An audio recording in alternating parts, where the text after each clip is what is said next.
It would be difficult for you to develop an understanding of the layout of an unfamiliar city without a system of directional coordinates, like north, south, east, and west.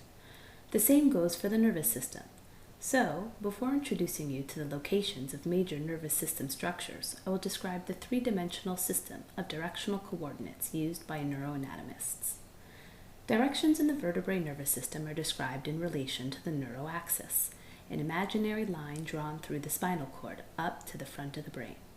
This system is straightforward for most vertebrates whose neuroaxis is a straight line. The vertebrae nervous system has three axes: anterior-posterior, dorsal-ventral, and medial-lateral.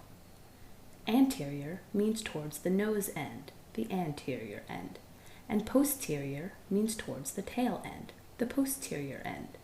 The same directions are sometimes referred to as rostral, towards the head, and caudal, towards the tail. Dorsal means towards the back, or the top of the head, the dorsal surface, and ventral means towards the chest, abdomen, or bottom of the head, the ventral surface. And finally, medial means towards the midline of the body, and lateral means away from the midline, towards the body's outer surface. Easy so far, right? Well, humans complicate things a bit since we walk upright, so our midline begins to curve, which changes the orientation of parts of our brain in relation to our spine and brainstem. So, the top of the head and brain and the back of the human body are both referred to as dorsal, and the bottom of the head and brain and the front of the human body are both referred to as ventral.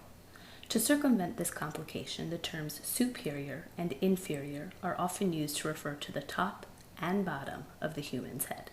Proximal and distal are two other common directional terms. In general, proximal means close, and distal means far. More specifically, when we refer to something in the body as proximal, it means it is closer to the brain, and when something is distal, it means it is farther away from the brain. And now for the last two terms, ipsilateral and contralateral. Ipsilateral refers to structures on the same side of the body. For example, the sense of smell remains ipsilateral. Smells coming in through the right nostril and right olfactory bulb send their information to the right hemisphere, or right side of the brain. Contralateral refers to structures on the opposite side of the body.